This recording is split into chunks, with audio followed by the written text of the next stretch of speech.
après avoir revêtu la cuirasse de la foi et de l'amour, et, quand un casque, espérance du salut. Car Dieu ne nous a pas destinés à la colère, mais à obtenir le salut par notre Seigneur Jésus-Christ, qui est mort pour nous, afin que nous soyons éveillés ou endormis, nous vivions avec lui. Favorisez-vous donc les uns les autres et bâtissez les uns les autres, tout comme vous aussi. Le premier contraste est connaissance et ignorance versets 1 à 2. 3 phrases dans ces versets nécessitent un examen attentif. Tout d'abord, le temps et l'assaisonnement.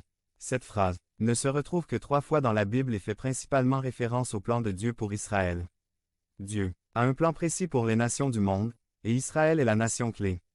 La seconde, le jour du Seigneur. Dans la Bible, le mot jour peut faire référence à une période de 24 heures ou à une période plus longue, au cours de laquelle Dieu a accompli un dessein spécial. Le troisième, le voleur dans la nuit. Jésus a utilisé cette image dans son propre enseignement, décrit la brusquerie et la surprise impliquées par la venue du jour du Seigneur. Dans Apocalypse 3, 3 et 16, 15, il a utilisé cette image pour avertir les croyants de ne pas se laisser saisir. Devenez membre de la chaîne et AIDEZNOUS à propager la parole de Dieu à travers le monde. Point. Samedi 16 mars 2024. Si vous croyez en la puissance de Dieu, commentez 11. 11. Somnolés. Nous pouvons maintenant rassembler ces 3 concepts et découvrir ce que Paul voulait enseigner aux Thessaloniciens. Il leur a déjà parlé de l'avènement du Christ pour l'Église. Il leur avait dit qu'il y aurait une période de souffrance et de tribulation intense sur la terre qui suivrait cet enlèvement de L'. Église. Ces temps et saisons relatifs à Israël et aux nations ne s'appliquent pas à l'Église et n'affectent pas non plus la vérité de la venue du Seigneur pour l'Église. Il viendra peut-être à temps, et cela annoncera le jour du Seigneur. L'accent mis ici par Paul était simplement que les croyants étaient au courant tandis que les incroyants vivaient dans l'ignorance du plan de Dieu. La soudaineté de ces événements révélera au monde leur ignorance de la vérité divine.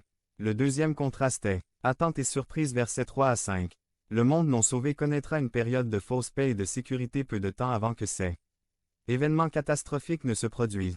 Notez soigneusement le contraste entre eux et vous, ou nous, tout au long de cette section, il faisant référence à ceux qui ne sont pas enregistrés.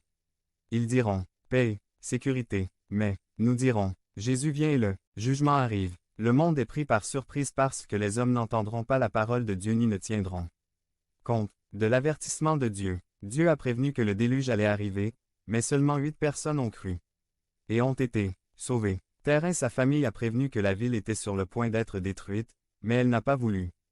Écoutez, les chrétiens sont des enfants de lumière et ne sont donc pas dans l'obscurité lorsqu'il s'agit des apostrophes. Événements futurs.